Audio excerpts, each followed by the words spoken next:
September 12th, 1958, 11:47 p.m. Big Sam's hand was shaking as he wrapped his fingers around the pistol grip. $50,000. That was the price the five families put on Bumpy Johnson's head. And Sam, Bumpy's bodyguard for 5 years, the man Bumpy called brother, had taken the contract. The plan was simple. Walk into Lenox Lounge, wait until Bumpy was distracted, one shot to the back of the head, disappear into the night. Sam walked in. Bumpy was at his table, back turned, vulnerable. Sam drew his weapon, aimed, pulled the trigger. Click. Nothing. The room went silent. Bumpy turned around slowly, looked Sam dead in the eyes, and said 5 words that would become legend. "I've been counting on you." What nobody knew, what history books won't tell you, is that Bumpy Johnson had known about the hit for 3 weeks. And what he did in those 3 weeks didn't just save his life, it changed the rules of power in Harlem forever.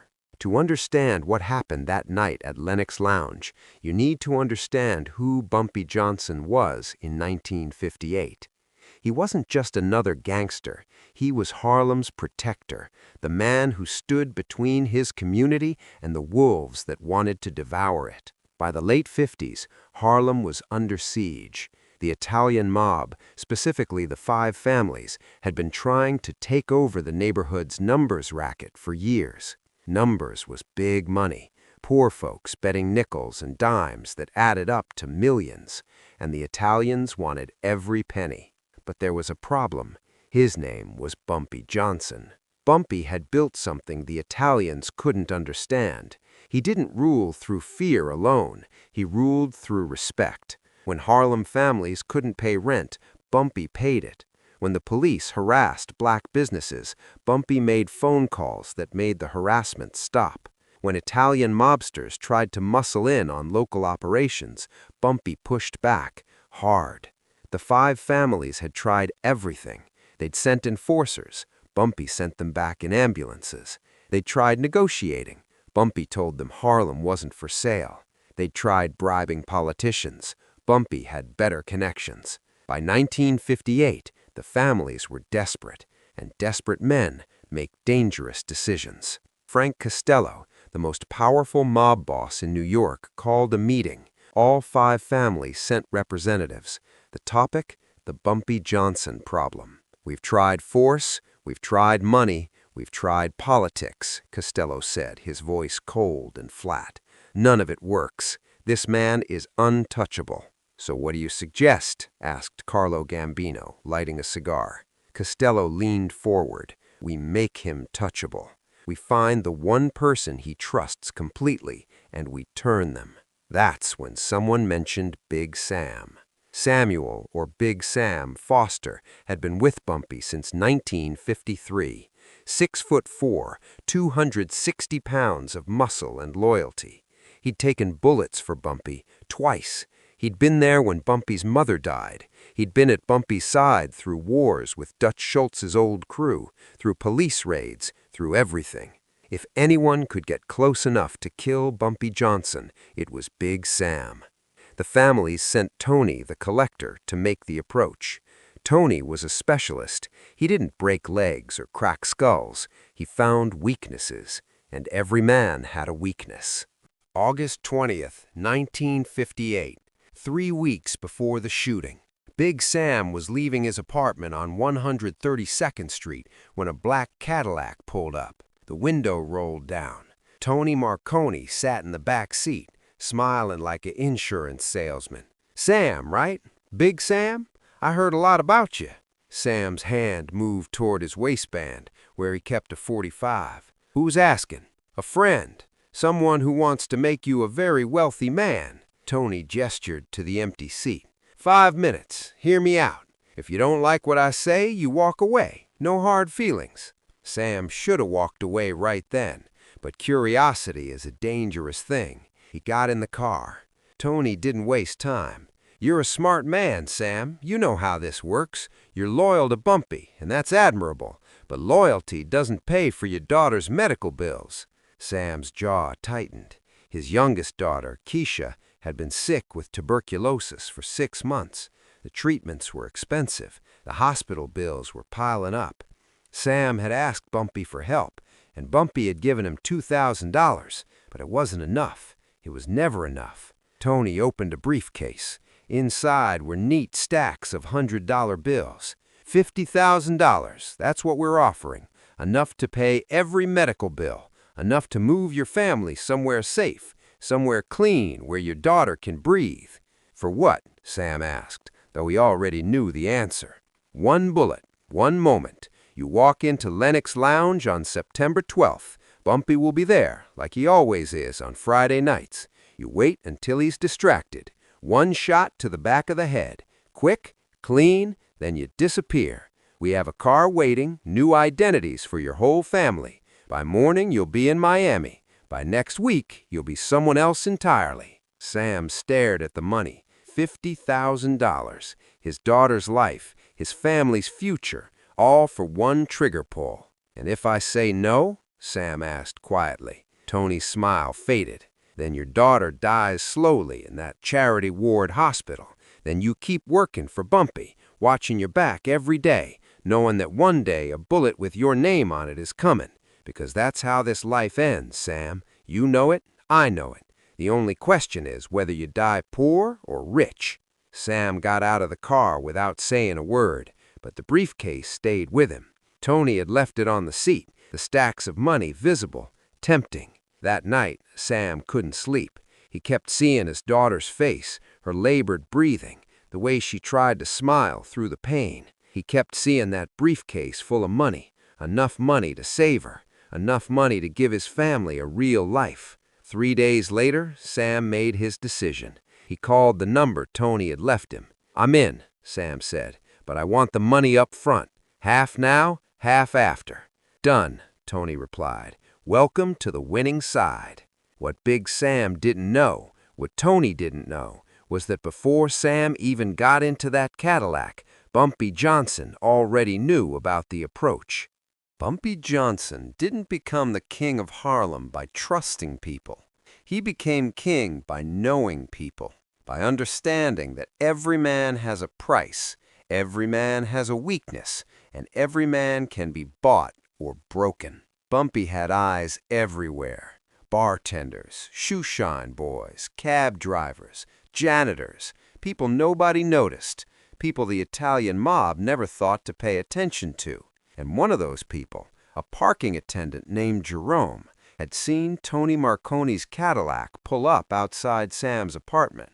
He'd seen Sam get in. He'd written down the license plate. 2 hours later, Jerome was in Bumpy's office above Small's Paradise Jazz Club. Tony Marconi's car, Jerome said, sliding a piece of paper across the desk. Parked outside Big Sam's place this morning. Sam got in, stayed for 5 minutes, got out. Bumpy looked at the paper, then at Jerome. You sure it was Marconi? Positive. I've seen him before. Collects from the Italian joints on the east side. Bumpy was silent for a long moment. Then he opened his desk drawer, pulled out $500 and handed it to Jerome. You didn't see anything. You weren't there. Understand? Yes, sir, Mr. Johnson. After Jerome left, Bumpy sat in his office for 2 hours, thinking. Sam had been with him for 5 years. Good years. Loyal years. They'd been through wars together. Bumpy had trusted him with his life. But now the Italians were in Sam's ear. And if there was one thing Bumpy knew about desperate men, it was this. They made bad choices. Bumpy could have killed Sam right then. One phone call and Sam would disappear into the East River. That's what most men in Bumpy's position would have done. Eliminate the threat. Move on. But Bumpy Johnson wasn't most men. Over the next 3 weeks, Bumpy watched Sam carefully. He saw the way Sam's hands shook sometimes. He saw the worry in Sam's eyes. He saw a man struggling with an impossible choice, loyalty or survival. And Bumpy made a decision. He wouldn't kill Sam. He'd teach him. Bumpy called in a favor from a gunsmith in Brooklyn, a man named Victor, who'd been modifying firearms for Bumpy for 15 years. "I need you to do something for me," Bumpy said. "I need you to make a gun that doesn't work." Victor was confused. "You want a broken gun?" "No, I want a gun that looks perfect, feels perfect, but when you pull the trigger, nothing happens. No bullet, no firing pin strike, just a click." "You want a dummy gun, a very convincing dummy gun. Can you do it?" Victor could. Within 3 days, he delivered a modified .38 Special that looked identical to Sam's service weapon. Same weight, same feel, but completely inoperable. The next part required precision timing. Bumpy needed to swap Sam's real gun with the dummy without Sam noticing. That meant getting into Sam's apartment when Sam wasn't there. On September 8th, 4 days before the hit, Bumpy sent Sam on an errand across town. "I need you to pick up an envelope from a contact in the Bronx. It's important. Don't come back without it." The errand would take Sam at least 3 hours, plenty of time. While Sam was gone, Bumpy and his most trusted associate, a man named Illinois Gordon, entered Sam's apartment. They found Sam's gun in a shoebox under the bed, exactly where Bumpy knew it would be. They swapped it with Victor's dummy gun. Sam would never know the difference. Now, Bumpy had to wait. He had to let Sam make his move, because if Bumpy confronted Sam before the assassination attempt, Sam could deny everything. The Italians could find another traitor. The cycle would continue. No, Bumpy needed Sam to pull the trigger. He needed Sam to commit. And then, in that ultimate betrayal, Bumpy would reveal the truth, not just to Sam, but to every person in that room, to all of Harlem, to the 5 families. The message would be clear. You can't kill Bumpy Johnson, because Bumpy Johnson is always 3 moves ahead. September 12th, 1958, 11:47 p.m., Lenox Lounge. The club was packed that night. 300 people, musicians, hustlers, businessmen, politicians. Friday night in Harlem meant jazz, cognac, and conversations that shaped the neighborhood's future. Bumpy was at his usual corner table with 2 city councilmen discussing a new housing development in Sugar Hill. He wore an impeccable gray suit, his trademark fedora resting on the table beside an untouched glass of Hennessy. Big Sam arrived at 11:30. He'd been drinking, not enough to be drunk, but enough to steady his nerves. In his jacket pocket was the .38 Special, the gun he'd been carrying for 5 years, the gun he thought would make him $50,000 richer. Sam positioned himself near the bar, watching, waiting. Bumpy had his back turned, focused on the conversation, vulnerable. At 11:47, Sam made his move. He walked through the crowd, hand inside his jacket, gripping the pistol. Nobody noticed. Sam was always near Bumpy. He was the bodyguard. His presence was normal, expected. Sam came up behind Bumpy's chair, 6 feet away, then 4, then 2. He drew the gun. The bartender saw it first. His eyes went wide. But before he could shout a warning, Sam had already aimed at the back of Bumpy's head and pulled the trigger. Click! The sound of a firing pin hitting nothing echoed in that suddenly silent room. The jazz band stopped mid-note. Conversations died mid-sentence. 300 people turned to look at Big Sam, standing there with a useless gun in his shaking hand, and Bumpy Johnson, sitting calmly, not even flinching. Bumpy took a slow sip of his cognac. Then he set the glass down gently and turned around in his chair. He looked at Sam, just looked at him, and in that look was something more terrifying than anger. It was disappointment. "I've been counting on you," Bumpy said, quietly. Those 5 words hit Sam harder than any bullet, because in that moment, Sam understood. Bumpy had known. He'd known everything. The approach from Tony Marconi, the $50,000, the plan, all of it. And instead of killing Sam, instead of disappearing him into the river, Bumpy had let him walk into this room and pull that trigger. Let him reveal himself to 300 witnesses. Let him destroy his own reputation, his own honor, in front of the entire community. Sam's gun clattered to the floor. His legs gave out. He sank to his knees. "I'm sorry. God, Bumpy, I'm sorry. My daughter." "I know about your daughter," Bumpy interrupted. His voice was still quiet, but it carried through the silent room. "I've known for 6 months. You think I don't take care of my people?" Bumpy reached into his jacket and pulled out an envelope. He dropped it on the table. "Keisha's medical bills, all of them, paid in full this morning. There's also a check in there for $5,000 for your family, for whatever you need." Sam's eyes filled with tears. But why didn't you tell me?" "Because I needed to know," Bumpy said. "I needed to know if you'd chosen money over loyalty, if you'd chosen their 50,000 over our brotherhood." He paused. "Now I know." Bumpy stood up. He was not a tall man, 5'9", but in that moment he seemed 10 feet tall. "You're going to leave Harlem tonight. You're going to take your family and you're going to disappear. I don't care where, but if I ever see your face again, if I ever hear your name again, there won't be a second chance. Do you understand?" Sam nodded, tears streaming down his face. "And Sam," Bumpy's voice dropped even lower, "when the Italians ask you what happened here tonight, you tell them exactly what you saw. You tell them Bumpy Johnson knew. You tell them he's always known. You tell them they can't buy loyalty in Harlem.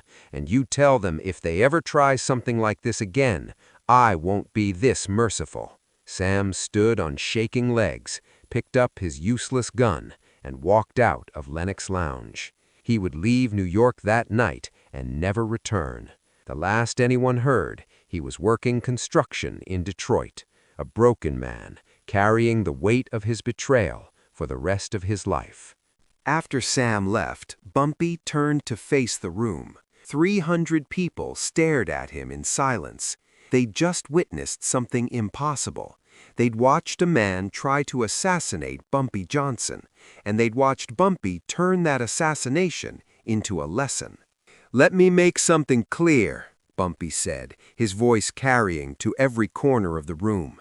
"The Italians think they can buy us. They think they can divide us. They think they can take Harlem because we're poor, because we're black, because we don't matter." He picked up his cognac glass. "They're wrong. Harlem isn't for sale. It never was. It never will be. And anyone who thinks they can change that, anyone who thinks they can walk into my neighborhood and buy my people, they're going to learn what Big Sam just learned. We're not the ones who need protection. They are." Bumpy raised his glass. "To Harlem, and to loyalty that can't be bought." 300 people raised their glasses. "To Harlem." The jazz band started playing again. Conversations resumed. Within minutes, it was as if nothing had happened, except everything had happened.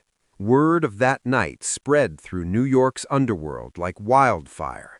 By morning, every mobster from Boston to Baltimore had heard the story. Bumpy Johnson had known about the hit for 3 weeks. He'd let it play out. He'd made a traitor reveal himself in front of 300 witnesses, and he'd done it all without spilling a drop of blood. The 5 families called an emergency meeting the next day. Frank Costello was furious, not at Bumpy, at Tony Marconi for failing, but Carlo Gambino saw something else. "We can't beat this man," Gambino said quietly. "We've tried everything. Force didn't work, money didn't work, turning his own people didn't work. Every time we move against him, he's already seen it coming. So what do we do?" Costello demanded. Gambino lit a cigar. "We leave Harlem alone. We focus on Brooklyn, Queens, the Bronx, but Harlem belongs to Bumpy Johnson, and trying to take it from him is just going to cost us more money and more men." It was the first time the 5 families had ever backed down from a territorial dispute, but they had no choice. Bumpy Johnson had proven something that night at Lenox Lounge. He wasn't just a gangster, he was a strategist, a chess player who saw 10 moves ahead. And you don't play chess with a grand master unless you're ready to lose. The story of Big Sam's betrayal became legend in Harlem. People told it for decades, passed it down to their kids, their grandkids. It became more than just a story. It became a lesson about loyalty, about staying 3 steps ahead, about what real power looks like. Word spread fast through the underworld. By the next morning, every mobster from Boston to Baltimore knew what happened. And the 5 families, they called an emergency meeting. Carlo Gambino said something that day that nobody expected. "We leave Harlem alone. We can't beat this man." It was the first time the Italian mob ever backed down without a shot being fired. Bumpy Johnson lived another 10 years after that night. He died in 1968, not from a bullet, but from a heart attack. Ironically, in the same Lenox Lounge where he'd faced down Big Sam. But here's the thing. Bumpy proved something that night that most people miss. The most dangerous weapon isn't a gun. It's knowing what's coming before your enemy does. It's turning their plan into your victory. It's playing chess while they're still learning checkers. Big Sam took $50,000 from the mob.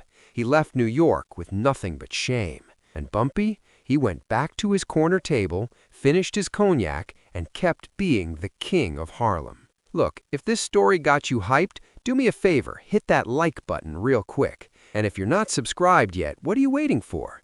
We're dropping these Bumpy Johnson stories every day, and trust me, the next one is even crazier. Drop a comment and let me know, could Bumpy have handled this differently? Would you have let Sam walk out alive?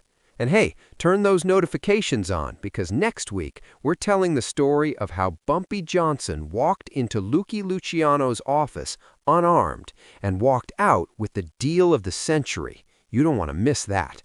Remember, in Harlem, respect wasn't given, it was earned. And Bumpy Johnson earned his every single day.